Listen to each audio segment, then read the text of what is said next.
அருட்பெருஞ்சோதியை வணங்குகின்றேன். குருவருள் திருவருளாக மலர வேண்டும் என்றும் எல்லா வல்ல இறைவனையும் எம்பெருமானையும் குரு பிரம்மா குரு விஷ்ணு குருதேவ மகேஸ்வரா சாட்சாத் பரபிரம்மம் தஸ்ம குருவே நமக. இந்த ஒரு அற்புதமான நாளில் இந்த குரு பேச்சு நாளில் நீங்கள்லாம் இங்கே வந்து கலந்து கொண்டிருப்பதை பார்க்கிற போது குரு வேறு எங்கேயுமே இங்கே தான் இருக்கார், அதில் ஒன்றும் மாற்றமே கிடையாது. இந்த நாளை நம்ம ஏன் செலக்ட் பண்ணோம்னா நேற்றே குரு பேச்சு ஆக்சுவலாக வாக்கியப்படி ஆயிடுச்சு, திருக்கணிதப்படி 13/7 டிரான்சிட் ஆகிறார். ஆனால் இந்த கிழமை இன்றைக்கி நம்ம ஏன் வைக்க சொன்னோம் அப்படின்னா, இன்னைக்கு வந்து மங்கள வாரம் அல்லவா, இன்னைக்கு வந்து பூரட்டாதி நட்சத்திரம் நடைமுறையில் இருக்கு, அவருடைய நட்சத்திரமே இன்னைக்கு நடைமுறையில் இருக்கு. இந்த பூரட்டாதிக்கு வந்து குபேரன் தான் அதிபதி. அப்படிப்பட்ட ஒரு நாளில் நம்ம இன்னைக்கு பண்றோம். சிம்மராசிக்கு வரக்கூடிய அந்த குரு பகவான் கரெக்டாக 3 இடங்களை பார்க்கின்ற பொழுது மேசராசியை ரைட்டாக பார்க்குறார், 9ஆம் பார்வை அவருடைய சிறப்பு பார்வை. அதனால் வந்து மங்கள வாரத்தில் பூரட்டாதி நட்சத்திரத்துடைய குருவுடைய நட்சத்திரத்தில் சௌபாக்கியம் என்கிற ஒரு யோகம், அற்புதமான யோகம். 27 யோகங்கள்ல நல்ல யோகம், அதுக்கு அதிபதியே சுக்கிரன். இப்போ நேற்று ஒரு பட்டிமன்றம் அங்கே தமிழகத்தில் பேசினா, யோகத்தை மிஞ்சி நிற்பதில் சுக்கிரனா குருவான்னு. சுக்கிரனுடைய அடிக்கு தான் கனக ராமசாமி தலைப்பால் என்னுடைய தலைமையை ஏற்று பண்ணினா, என்னதான் குருவர்கள் இருந்தாலும் மனைவி என்ற மகாலட்சுமியினுடைய அருள் இருந்தால்தான் நாம் எல்லாம் இன்னும் பண்ண முடியும். என்னதான் நம்ம சம்பாதித்தாலும் பண்ணாலும் வீட்டிலே நம்ம மனைவி மக்களோடு சந்தோஷமா இருக்க வேண்டும். அந்த குடும்ப தலைவனுக்கு குரு அருள் இருந்தாலும் மனைவி மக்களை நேசிக்கக்கூடிய அந்த அம்சம் வந்து சுக்கிரனுக்கு மட்டுமே இருக்கின்றன. அதனால் அந்த அமைப்பின்படி அந்த சௌபாக்கிய யோகத்துக்குரிய முக்கிய கிரகமே சுக்கிரன் தான். அப்ப இன்னைக்கு குரு அருள்ல சுக்கிரனும் இணைந்து அற்புதமான இந்த குரு பயிற்சி நாளை இன்று கொண்டாடப்பட்டிருக்கிறது. இந்த குரு பயிற்சி நீங்க கலந்து கூட ஒரு மிகப்பெரிய சிறப்பு. இவ்வளவு சேர்ந்து ஒரு நாள்ல நீங்க குரு பயிற்சி பண்ணீங்கன்னா, குருவே ஒரு 12 வருடத்துக்கு ஒரு முறை வரக்கூடிய ஒரு அமைப்பு தான். அதைத்தான் ஒரு குறிஞ்சி மலருக்கு ஒப்பிட்டு சொல்லுவாங்க. ஓராண்டுக்கு ஒரு முறை வந்து கொண்டிருக்கிறார். அந்த ஓராண்டுக்கு ஒரு முறை வந்து கொண்டிருக்கூடிய இந்த நாளில் நாம் இந்த யாகத்தை நடத்தினோம்னா நமக்கு மட்டுமல்ல, நம்மளை சேர்ந்த கலைஞர்கள், நமக்கு நம்மை சார்ந்தவர்கள், நாட்டில் அனைவருக்குமே நன்மைதான். அதில் ஒன்றும் எந்த மாற்றம் கிடையாது. அப்படிப்பட்ட ஒரு குரு பேச்சு நாளை தேர்வு செய்து நாமெல்லாம் இந்த ராசசேகர் முன்னிலையில் பல ஜோதிட மேதைகள் எல்லாம் உங்களோடு கலந்து கொண்டு இன்னைக்கு பேச இருக்கிறோம். அதில் எந்த மாற்றம் கிடையாது. இப்போ இந்த குரு பேச்சு பலன்களை வந்து நான் வந்து மாலை பேசுகிறேன், ஏன்னா எல்லா ஜோதிடர்களும் பேசட்டும். ஏன்னா சில பேர் என்ன பேச்சு பலனை கேட்டோன்னே எந்திரிச்சு போயிடுவாங்க, நம்ம தான் ராசி பலனை சொல்லி முடிச்சுட்டாங்களே. ஏன்னா நல்ல விஷயங்கள்லாம் நம்ம ஜோதிடர்கள் ஒருத்தரும் இந்த கருத்துக்களை பேச இருக்காங்க. இந்த கருத்துக்கள் எல்லாம் நீங்க பேசணும். நான் தான் ராசியார்ட்ட சொன்னேன், யாருக்குமே இந்த பூஜையில் வைக்கக்கூடிய பொருள்களை பேசி முடிக்கிறவரை கொடுக்க வேண்டாம்னு. ஏன்னா கொடுத்து அவார்டு வாங்கி வீட்டுக்கு போயிடுவான். இதனுடைய ஒரு எடுத்தனுடைய கான்செப்ட் வந்து மக்களுக்கு ரீச் ஆகாமல் போயிடும். இப்போ நீங்க எல்லாம் எதுக்கு வந்திருக்கிறீங்க? குரு யாகத்தில் கலந்து கொள்ள வேண்டும். அந்த மாபெரும் குரு பகவானுடைய வரலாற்றை நீங்கள் தெரிந்து கொள்ள வேண்டும். இதனால நம்மளுடைய இந்த ஒரு வருடத்தில் நமக்கு என்ன நிகழ்வு நடக்க போகிறது அப்படின்னு தெரிந்து கொள்ள வேண்டும் அல்லவா? அதற்கான சரியான உபாயம், வழிமுறைகள், பரிவாரம், பூஜை, யாகம் எல்லாம் இங்கே நடந்து கொண்டிருக்கின்ற வேளையில் நீங்கள் எல்லாரும் இருந்து அற்புதமான ஜோதிட மேதையெல்லாம் அப்படியே ஃபிங்கர் டிப்பில் உங்களுக்கு பேச இருக்காங்க. எல்லா விஷயங்களும் உங்களுக்கு தேடாலும் கிடைக்க முடியாத ஒரு விஷயங்கள் வரப்போகிறது, அதெல்லாம் பேசுவாங்க. நாங்கள் இறுதியாக நானும் அருள்வேலும் ராசி பலனை பேசுவோம். அருள்வேலும் அவரோட ஒரு ஆங்கில பேசுவார். நான் பஞ்சபூத அடிப்படையில் உங்களுக்கு 12 ராசிக்கும் பேசுவேன். இந்த குரு பயிற்சியில் நெருப்பு ராசிக்கு முதன்மையா, நீர் ராசிக்கு நன்மையா, காற்று ராசிக்கு சிறப்பா, எந்த ராசிக்கு வந்து நன்மையானதாக இருக்கும் அப்படிங்கிற ஒரு அடிப்படையில் ஒரு வித்தியாசமாக மாலை நேரத்தில் அவங்களுக்கு பேச இருக்கிறேன். இப்போ அடுத்தடுத்து எல்லோருமே பேச இருப்பார்கள். இப்போ இந்த நிகழ்ச்சியில் முத்தாப்பாய் ஒரு சின்ன ஒரு மாற்றம் அத்த பாருங்க. இப்போ பாருங்க, நாடியில் குருப்பெயர்ச்சி பலன்களை நம்முடைய கனக ராமசாமி உங்களை நாடி அற்புதமாக தன்னுடைய சொற்பொழிவை ஆற்றப் போகிறார். நேற்று அவர் தலைமையில் சமூகத்தில் நாங்கள் பேசினதுக்கு பின் இருந்தாலும் ஜோதிடத்துக்கென்றே தன்னை ஆன்மாவை புறக்கணித்தவர்கள் ராத்திரிலாம் கனவு வந்து நவகிரகங்கள் தான் வந்து எங்களுக்கெல்லாம் முன்னாடியே நிற்கிது. ஆனால் அப்படிப்பட்ட ஒரு அமைப்பில் இருக்கக்கூடிய எங்களுடைய கடகம் ராமசாமி அவர்கள் நட்பின் இலக்கணமாக அவர் மேடையில் வந்து நாடியினுடைய குருப்பெயர்ச்சி பலன், அதாவது நாடியில் வந்து அவருக்கு எல்லா கலைகளுமே தெரியும். ஆனால் நாடிங்கிற ஒரு கலை இப்போ மக்கள் மத்தியில் ஒரு வியூகமாக இருக்கு அல்லவா? எல்லாருமே இந்த நாடிங்கிறான்ல, அந்த நாடியில் குருப்பெயர்ச்சி பலன் என்ன செய்யும்? இப்போ நம்ம சொல்ல போகிற குருப்பெயர்ச்சி பலனுடைய வியூ வந்து வேறு. இப்போ அவரோட ஆங்கிளில் உங்களுக்கு இந்த நாடியினுடைய மெத்தடில் குருப்பெயர்ச்சி பலன்கள் என்னவா இருக்கும் என்பதை தன்னுடைய கருத்துக்களையும் பரிகாரங்களையும் அற்புதமாக இப்பொழுது உங்களுக்கு சொற்பொழிவாற்றுவார். திரு கடகம் ராமசாமி அவர்களை மேடைக்கு வருமாறு அழைக்கிறோம்.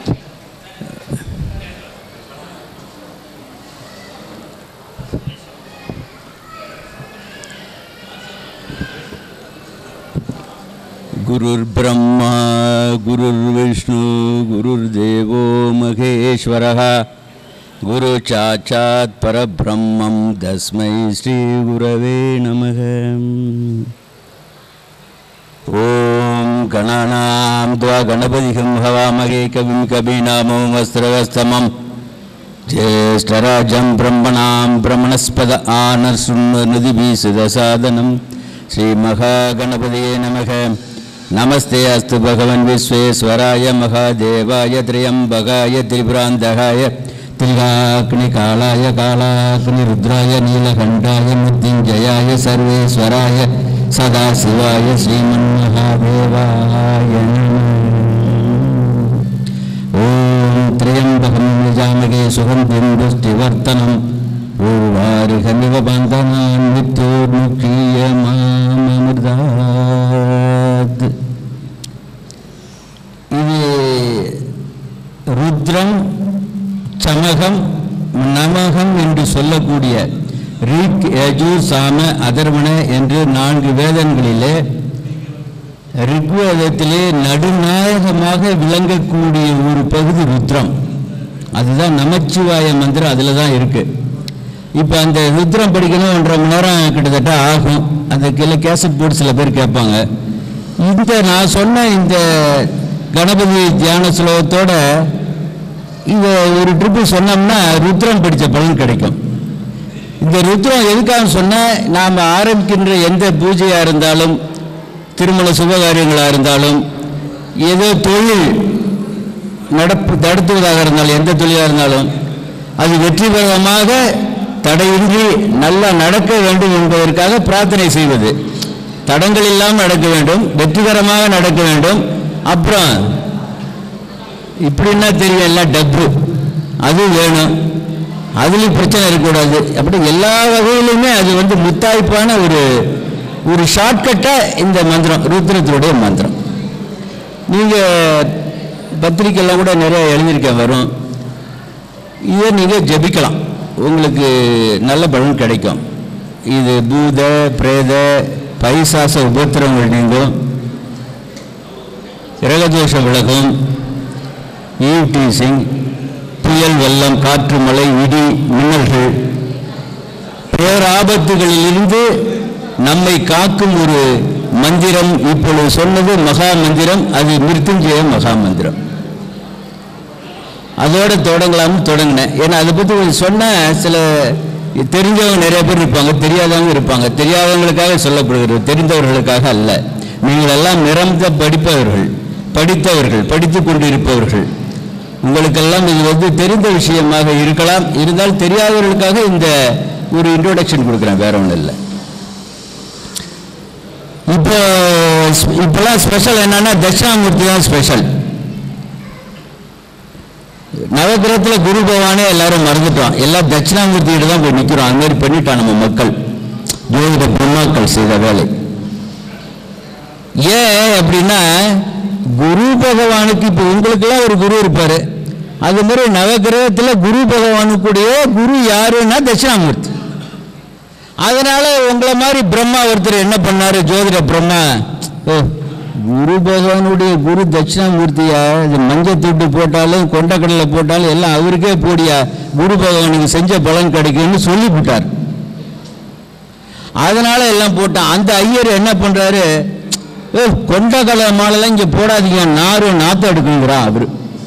ஏயா அபசகனம் பிடிச்ச மாதிரி சொல்றேன். இல்லைங்க, ஒரு இந்த போடுறது வழக்கம் இல்லைங்க அப்படின்னு சொல்லி துண்டை போட்டுக்கோ. இப்படியெல்லாம் ஒவ்வொரு இடத்துலையும் நடக்குது. அப்போ என்ன பண்ண, இப்போ நமக்கு தட்சிணாமூர்த்தி தான். அது ஆயக்கலைகள் 64க்கும் லோகத்துக்கே குரு தட்சிணாமூர்த்தி. எல்லா கலைகளுக்கும் அவர் தான் கலைகளின் நாயகன், அவர் தான் எல்லாரும் குரு. உடனே குருவுக்கும் குருவாக இருந்ததுனால அவரே வணங்க வேண்டிய கட்டாயத்திற்கு நம்மை மாறி ஜோதிட பிரம்மாக்கள் கற்பித்து பழக்கப்படுத்தி விட்டனர். தேவானாஞ்ச ரிஷி நாஞ்ச குரும் காஞ்சன சன்னிபம் பக்தி பூதம் திரிலோகேச்சம் நமாமி பிரகஸ்பதி. அந்த மந்திரங்களை இப்போ ஒரு மந்திரத்தை இப்போ அது ஒரு 10 நிமிஷத்தில் நான் முடிச்சிருவேன் என்னுடைய நாடி ஜோதிட பலன்களை. இப்போ இந்த மந்திரங்கள் எத்தனை முறை மினிமம் சொல்லணும் அப்படின்னு சொன்னால், அதில் ஒரு தியரி என்ன சொன்னால், 16 முறை 16 முறை சொன்னால் இதெல்லாம் இந்த காற்று மண்டலத்தில் மந்திர ஒளி அலைகள் பரவி கிடக்கின்றன. அதனால தான் நம்ம ஜெபிச்ச உடனே அந்த ஒளி அலைகளை கிரகித்து அந்த இடத்தில் அந்த தேவதைகள் நிற்கும். இப்போ 16 முறை சொன்னீங்கன்னா இப்போ பாருங்க, இப்படி நிற்கும், இப்படியே நிற்கும், இந்த அளவு தான் நிற்கும், இந்த அளவோடு நிற்கும். 21 முறை சொன்னால் உங்கள் பாடியை டச் பண்ணும். 27 முறை சொன்னால் பாடிக்குள்ளே அந்த ஒளி நுண்ணலைகள் பூர ஆரம்பிக்கும். 54 முறை சொன்னால் கொஞ்சம் பூரும். 108 முறை சொல்ல சொல்லிட்டாவே முழுசு உடல்ல பாயும். இப்படி 1008 108 அப்படியே சொல்லிக்கிட்டு வந்தீங்கன்னா 1,00,000 சொன்ன உங்கள் உடலில் உள்ள நாடி நரம்புகள் 72,000 பரவி நிற்கும். அந்த தேவதையினுடைய அம்சமாகவே நீங்கள் கருதப்படுவீர்கள். அதுதான் உபாசனை. அதை ஜோதிடர்கள் ஏதாவது ஒரு தெய்வத்தை உபாசனை செய்து கொள்ள வேண்டும். மறக்காமல் காயத்ரி மந்திரத்தை அவசியம் ஜெபிக்க வேண்டும். பிறருடைய கர்மாவை எடுத்து சொல்கின்ற பொழுது அந்த கர்மவினையின் பயன் உங்களை தாக்காத அளவுக்கு, உங்களை என்றால் ஜோதிடர்களை தாக்காத அளவிற்கு நீங்கள் காயத்ரி மந்திரத்தை உபதேசம் பெற்று தினசரி மினிமம் ஒரு ஜாதகம் பார்த்தா 11, 10 ஜாதகம் பார்ப்பீங்கன்னா 110வது காயத்ரி அவசியம் சொன்னால் அந்த கர்மாவிலிருந்து நீங்கள் பாதிப்பிலிருந்து விலகப்படுவீர்கள், பாதிப்பிலிருந்து தப்பித்துக் கொள்வீர்கள். உங்களுக்கு 5ஆம் அதிபதி யார்? உங்களுக்கு 9ஆம் அதிபதி யார்? நீங்க வருகின்ற கிளையண்ட் ஜாதகத்தில் பார்த்தீங்கன்னா அந்த 2 கிரகம் நீச்சம்னா நீ அவர்கிட்ட காசு வாங்கக்கூடாது. வாங்கினா அவன் செஞ்ச பாவ மூட்டெல்லாம் ஜோதிடருக்கு சேர்ந்து போகும். ஜோதிடருக்கு உனக்கு என்ன தசா புத்தி அந்தரம் நடக்குது, தசாநாதனோ புத்திநாதனோ அந்தரநாதனோ வரக்கூடிய கிளையண்ட் ஜாதத்தில் நீச்சமாக இருந்தா அவர்கிட்ட நீ காசு வாங்கினாலும் அவன் பாவம் மூட்டை உனக்கு சேர்ந்துடும். அதனால என்ன செய்யலாம்? ஃபீஸு என்ன சார் ஃபீஸ் வாங்காத ஆளுங்க மாதிரி பேசுறீங்க? ஒரு சவுண்டே காண, ஃபீஸே யாரும் வாங்கலையா? ஜோதிட இலவசமாக பார்க்குறீங்களா? என்ன சார் ஒரு சவுண்டையுமே காணா? இதை சொன்னோன்னா கப்புன்னு நின்றுக்கிட்டீங்க. ஐயா இனிமேலும் பார்க்கணுமே ஏதாவது நீச்சமாயிருக்குன்னு சொல்லி நினைவு பண்ணிட்டீங்களா? அந்த நிகழ்ச்சியில் அப்படியே மறந்து போயிட்டீங்களா? ஃபீஸ் வாங்குறீங்களே, அவங்கள்ட்டெல்லாம் ஃபீஸ் வாங்காதீங்க, மற்ற ஆள்கிட்ட எவ்வளோனாலும் வாங்க. ஏன்னா அந்த பாவம் மூட்டை நீங்கள் சுமக்க வேண்டி வரும். ஏன் அந்த காலத்தில் தானம் கொடுப்பது என்றால் ஒரு பிராமணனை தேடி போய் ஏன் தானம் கொடுத்தார்கள்? அவன் தினசரி காயத்ரி ஓதக்கூடிய பவர் பிராமணன்ட்ட இருக்கு. அதனால நீ தானம் கொடுத்த ஒரு 1000 காயத்ரி சொல்லி இந்த தானத்தினால் உண்டான கர்மா என்னை பீடிக்க கூடாது என்று ஒரு 1000 ஓதுவார். இதனால் உண்டான லாபம் அவருக்கு வர வேண்டும், எனக்கு வர வேண்டும் என்று ஒரு 1000 காயத்ரி ஓதுவார்னு வச்சுங்க. அந்த காயத்ரி மந்திரத்துக்கு அவ்வளோ மகா மந்திரம். இன்னைக்கு ஃபாரின்ல ஒரு யூனிவர்சிட்டியில் டெய்லி காயத்ரி மந்திரம் ஒழிச்சுக்கிட்டே இருக்கு 24 hours. அதை பற்றி ரிசர்ச் பண்ணி ரொம்ப பிரமாதமாக மகா சக்தி வாய்ந்ததுன்னு எல்லா பத்திரிகையிலையும் ஆராய்ச்சி பண்ணி எழுதியிருக்காங்க. அதனால் ஜோதிடர்கள் அவசியம் காயத்ரி ஜபிக்க வேணும். அங்கே ஒருத்தர் என் நண்பர் கேட்குறான்னு வச்சுங்க, காயத்ரி ஜபிச்சா போகுமா ஜோதிடர்? என்னமோ காதில் உள்ளற மாதிரி தெரியும் எனக்கு. பஞ்சாட்சரமும் ஜபிக்க வேண்டும். அப்போ இப்படியே எத்தனை மந்திரமே அடிக்கிட்டு போவார்? மினிமம் காயத்ரி, பஞ்சாட்சரம், இது இரண்டையும் அவசியம் ஜோதிடர்கள் தினசரி சொல்லி ஆக வேண்டிய கட்டாயத்திற்கு உள்ளார்கள். அது அவங்கவுங்க பிரியம், சொல்ல வேண்டிய கடமை நம்ம சொல்கிறோம். ஊதுற சங்க ஊது விடியும் போது விடியட்டுன்னு, இது சொல்ல வேண்டிய கடமை. சிந்தித்து பாருங்கள். நீங்கள் எல்லாம் நிரம்ப படித்தவர்கள். இன்று சும்மா டிப்ளமோ மட்டும் அஸ்ட்ராலஜி படிக்கிறதில்ல, எம்ஏ எம்ஃபில் அப்புறம் ரிசர்ச் பண்ணி நிறைய பேர் ரிசர்ச் ஸ்காலராக இருக்காங்க. அவங்களெல்லாம் இது மாதிரி சிந்தித்து பார்ப்பார்கள் என்பது தான் இந்த அனுபவ தொழில்களை உங்களிடையே பகிர்ந்து கொள்கிறேன். இப்பொழுது குரு பயிற்சி நாடியில் எப்படி பார்க்கப்படுகிறது என்ற விஷயத்துக்கு வருகிறேன். ரத்ன சுருக்கமாக சொல்லிவிட்டு போகிறேன். ஏன்னா நிறைய மேதைகள் எல்லாம் பேச இருக்கிறார்கள், அவர்கள் பேசுவதையும் நானும் கேட்க வேண்டும் அல்லவா? இப்போ நமக்கு ஒரு பிரச்சனை என்னவா இருக்கு? காசு பண பிரச்சனை, வேலை கிடைக்கணும், திருமணம் ஆகணும், காலாகாலத்தில் ஒரு புத்திர சந்தானம் வேணும், குழந்தை பாக்கியம் வேணும். இது மெயினாக வேலை வாய்ப்பு, புத்திர சந்தானம், காசு பணம் நல்லா புழங்கணும், ஒரு பதவி உயர்வு பற்றி சிந்திக்கலாம், வீடு கட்டணும் அப்படின்னு ஒருத்தர் நினைக்கலாம், கல்யாணம் பண்ணணும் குழந்தைகளுக்கு நினைக்கலாம். இதுதானே மேக்சிமம். அது கார் வாங்கணும்னு நினைக்கலாம், இல்லை கட்டின வீட்டை வாங்கணும்னு நினைக்கலாம், இல்லை ஃப்ளாட் வாங்கி வீடு கட்டணும்னு நினைக்கலாம் இல்லையா? இதுக்கு மேலே என்ன பிரச்சனை வந்து போகுது? அது மற்ற பிரச்சனைகள்லாம் பிரச்சனையாக இருக்கும், அந்த பிரச்சனை வரும், அதை பற்றி பேசலை நான். பிரச்சனை இல்லாத பிரச்சனைகளை நான் சொல்கிறேன். இப்போ இதுக்கு எப்படி இருக்கும் கால நிலவரம்னு பார்த்தா போதும்ல. அப்போ உங்கள் ஜாதகத்தில் ஒருத்தர் ஜாதகம் கொண்டு வர்றார். அவர் அவர் ஜாதகத்தில் சனி விருச்சிகத்தில் இருக்குன்னு வச்சுங்க. குரு இன்னைக்கு எங்கே இருக்காரு? சிம்மத்துக்கு வந்துட்டார். அப்போ இந்த குருவுக்கும் சனிக்கும் தொடர்பு இருக்கா? இல்லை. நாடியில் என்னன்னு கேட்டிங்கன்னா, ஒரு கிரகம் நின்ற வீட்டிலேருந்து 1, 5, 9 ஃபுல் பவர், 100% பவர். அந்த வீட்டிலேருந்து 3, 7, 17 ஒரு 50% பவர் வச்சுக்கோ. இதுக்கு மட்டும் பேசுவோம். இப்போ ஒரு கிரகம் நின்ற இடத்துலேருந்து 2வது வீட்டில் ஒரு கிரகம் வந்தால் 75% பலன் வச்சுங்க. இதோட நிறுத்துவோம். ரொம்ப கன்ஃபியூஸ் பண்ண விரும்பலை. ஏன்னா நீங்களாம் நிரம்ப படித்தவர்கள், அப்புறம் என்ன மேடை இறங்க விட மாட்டீங்க. இப்போ இந்த சனிக்கு குருவுக்கு தொடர்பு இல்லை. சப்போஸ் ஒருத்தர் ஜாதகத்தில் சனி பிறக்கும் போது சிம்ம ராசியில் இருந்து இன்னைக்கு குரு பகவான் சிம்மத்துக்கு வந்துட்டார் இல்லையா, கடகத்திலிருந்து. இப்படி பார்க்குறோம். பார்க்கும்போது நம்ம என்ன சொல்லணும்? ஐயா, வருமானம் வர தொடங்கி விட்டது. அப்போ அந்த பையன் இப்போ தான் டிப்ளமோ முடிச்சிருப்பான் அல்லது இன்ஜினியரிங் முடிச்சிருப்பான். ஐயா, வேலை உடனே பையனுக்கு கிடைக்கும், ஏதாவது ஒரு கம்பெனியில் மாத சம்பளத்துக்கு போவான். அப்போ குருனுடைய ஆதிக்கம், குரு நின்ற வீட்டுக்கு 1, 5, 9 சனி நின்றால், இப்போ குரு கோச்சாரத்தில் வந்துட்டார் சிம்மத்துக்கு, இந்த இடத்துலேருந்து 1, 5, 9 பிறந்த ஜாதத்தில் சனி இருந்தால் வருமானம் கிடைக்கும், வருமானம் உண்டாகும், வேலை வாய்ப்பு கிடைக்கும். தொழில் போதே ஒரு நிறுவனம் நடத்திட்டு இருந்தால் அவருக்கு மேலும் வருமானம் கிடைக்கும், மேலும் லாபங்கள் உண்டாகும். படித்தவருக்கு இளைஞராக இருந்தால் வேலை கிடைக்கும்.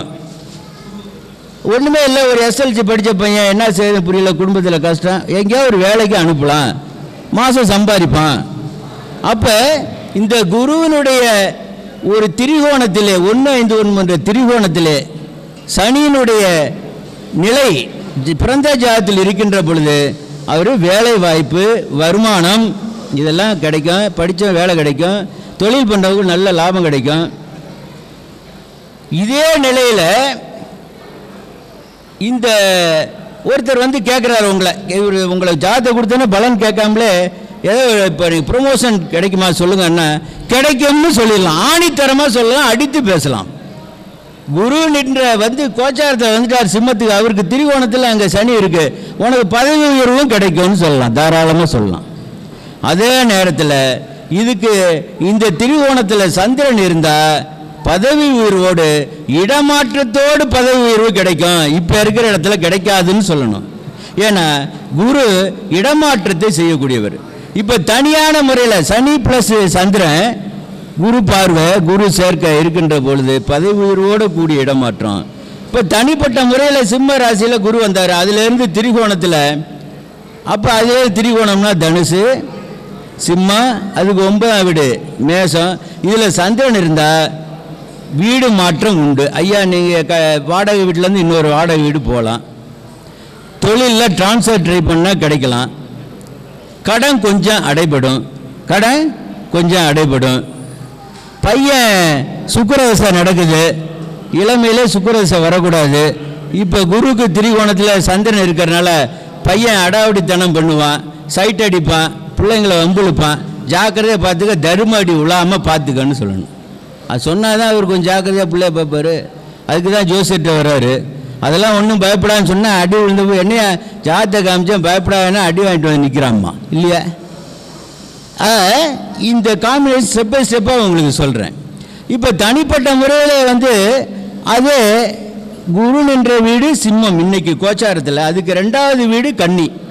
அங்கேயே சந்திரன் இருந்தாலும் சந்திரனுக்கு என்னன்னு கேட்டால் போற்றுப்புள்ளியம், ஒவ்வொரு கிரகத்தையும் போற்றுப்புள்ளியம் சொல்லும் மாதிரி ஷார்ட்டாக வந்து இடமாற்றம், நீண்ட தூர பிரயாணம், கடன், உபத்திரவம், பழைய கடன்கள் தீர்ந்து புதிய கடன் முளைத்தல். கடன் பார்க்குறாங்க, பழைய கடனை அடைய மாட்டேன், இல்லைப்பா பழைய கடனை அடைச்சிடலாம், இந்த பக்கம் வாங்கி அடை, அங்கிட்டு கொஞ்சம் வாங்கு, அப்புறம் அங்கிட்டு வாங்கி இங்கிட்டு அடை அப்படின்னு ஜோசியர் சொன்னால் தான் வாங்குவார், இல்லைன்னா வாங்க மாட்டார். இப்போ அப்படி இருக்க நிலையில் பயப்படுறாரு. ஏன்னா கடன் கொடுக்கறது பயப்படுறான், எல்லாரும் வாங்கிறது பயம் இல்லை. அப்போ நீண்ட தூர பிரயாணம், இப்போ